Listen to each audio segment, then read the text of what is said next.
Many people believe that the iPhone's camera is the best one out there. But what if I told you that it's far from it? That in fact, it's actually pretty poor.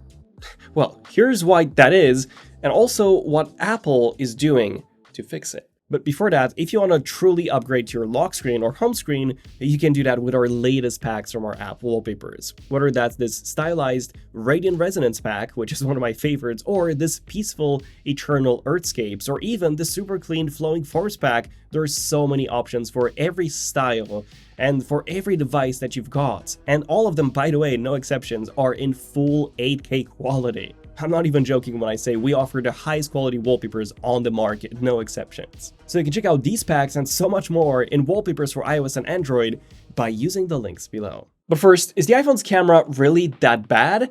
Well, as long as you don't compare it to a Chinese smartphone, it's fine. But as soon as you put it against a Vivo, an Oppo, a Xiaomi, or even a Huawei, it has no chance. So let me start with the main camera, which is actually fine. It's not bad by any means, but also nothing special. In good lighting, it captures plenty of detail, colors look natural, and it's quite reliable. Even in low light, it's not bad, although the Chinese smartphones still have the edge here, thanks to significantly larger sensors. So you get less noise at night, sharper detail, and more natural depth of field. That's because Chinese manufacturers use significantly larger main sensors, up to 1 inch in size, whereas Apple has been using the same sensor since the iPhone 14 Pro, which is also significantly smaller. Then we've got the Ultrawide, which is also fine. Actually, this is probably the only category in which Apple isn't all that far behind, as their 48 megapixel Ultrawide is actually quite good, even slightly better and wider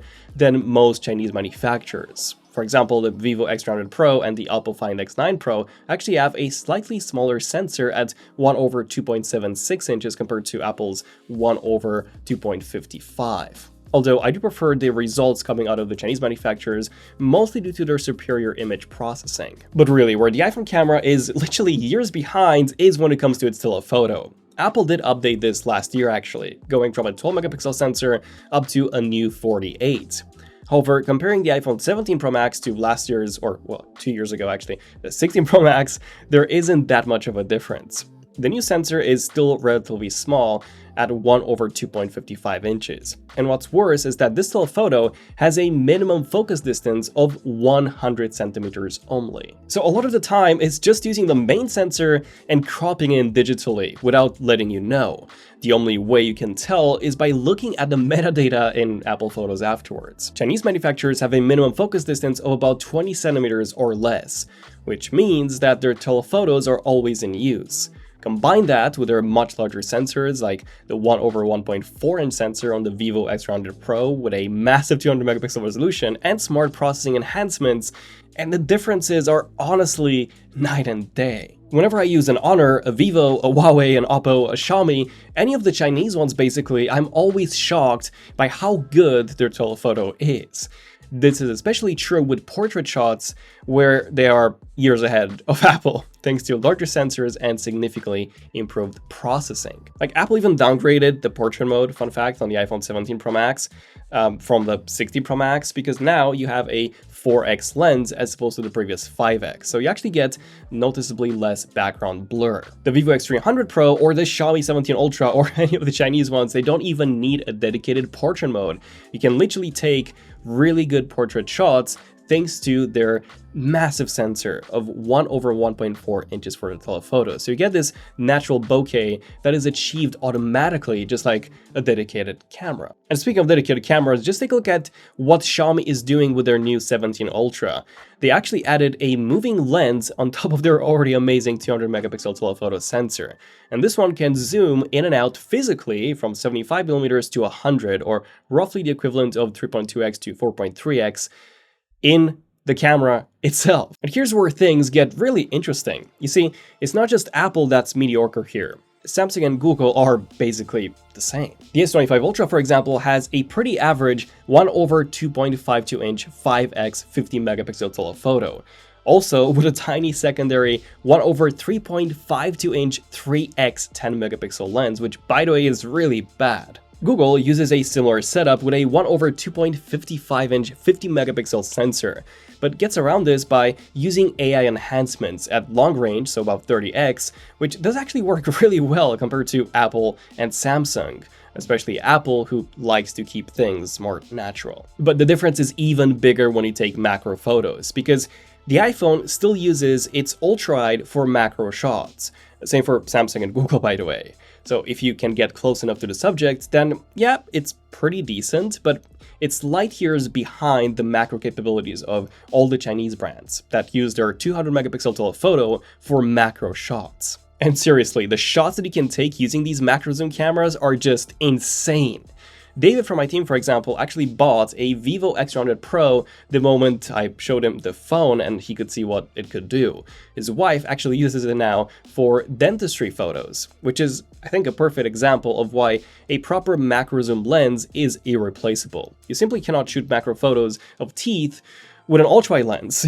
You're not gonna stick the phone inside a patient's mouth to snap the photos. And this is what I mean when I say the iPhone is years behind the competition. Every time I showed my friends or family some Chinese phone photos, they could not believe the results. But why is this happening? Why are these mainstream cameras from Apple, Samsung, and Google so far behind? Well, it's because none of them actually use the latest components and sensors. The iPhone 17 Pro, for example, has the same main sensor as the iPhone 14 Pro. The S25 Ultra has the same sensor as the S23 Ultra, Samsung's own ISOCELL HP2. This is an okay-ish sensor, but nothing special. But guess who uses Samsung's highest-end sensors that they manufacture? That's right, all the Chinese smartphone manufacturers. Vivo, for example, uses Samsung's latest ISOCELL HBB 200-megapixel sensor on the X300's main module, and also on the X300 Pro's telephoto module. Then the Xiaomi 17 Ultra also uses this exact same sensor. And the upcoming Oppo Find N6 Foldable is also set to use high-end 200-megapixel Samsung sensors. So if Samsung has such amazing sensors, then why are they not using those in their own phones? Well, the answer is simple. They don't need to. Their phones sell anyway. So many people will just buy the newest iPhone or Samsung regardless. Even if the camera is only 5% better, that's enough. Samsung actually makes more money by selling those premium sensors to other manufacturers. When I went to MWC last year, I spoke to Samsung's head of camera division, and he basically told me the same thing.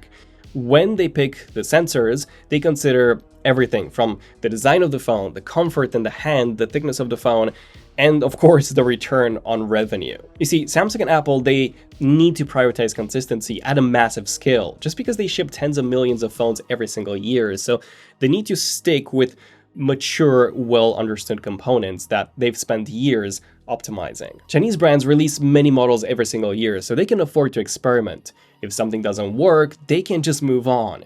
But Apple and Samsung, they only launch one main flagship per year. A flagship that also needs 7 years of software support, so they cannot afford large-scale backlash. So they prefer to wait until new tech is proven and bulletproof.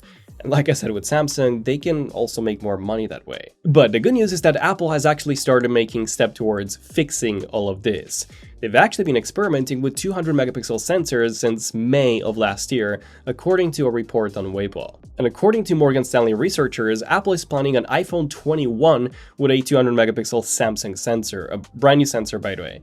Also, I know, the iPhone 21 sounds like 3 to 4 years away, but that should actually be the 2028 model, just 2 years away, as in 2027 we should have the iPhone 20 for its 20th year anniversary. This year, I'm just hoping that with the iPhone 18 Pro, we're not getting the same main sensor for the 5th year in a row. Even if it stays the same at a 48 megapixel resolution, I'm hoping that at least the sensor gets a bit bigger. Although we don't really have any rumors on that. What we do have rumors and leaks on is Apple exploring multi-spectral imaging for future iPhones, essentially capturing image data across multiple wavelengths instead of just red, green, and blue, which could enable much clearer portrait modes, also better visual intelligence, and just improved image quality. To what level, we don't know, but I'm curious to see what this new technology could bring to the iPhone. So what about this year with the iPhone 18 Pro? What camera changes are we getting? Well, one of the rumored ones is a variable aperture for the main camera and then also a larger aperture for the telephoto. Although these two probably won't have any big impact on image quality, just some slight low light improvements and possibly sharper daylight images on the main camera. The important thing to remember is that there are still no rumors that Apple would be heavily improving their telephoto anytime soon, aside from, the slightly larger aperture that's rumored to come this year. And really, their telephoto has been the biggest weakness by far.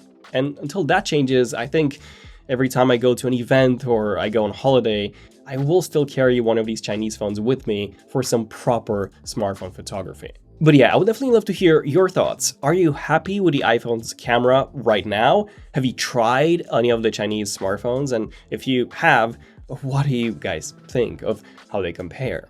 And definitely stay tuned for more updates on the iPhone 18 Pro's camera. As soon as we have those, we'll definitely make a video, so do subscribe to the channel for that. And until then, I'm Daniel, this is ZONEofTECH, and I'll see you guys in the next one. ZONEofTECH, signing out. Cheers.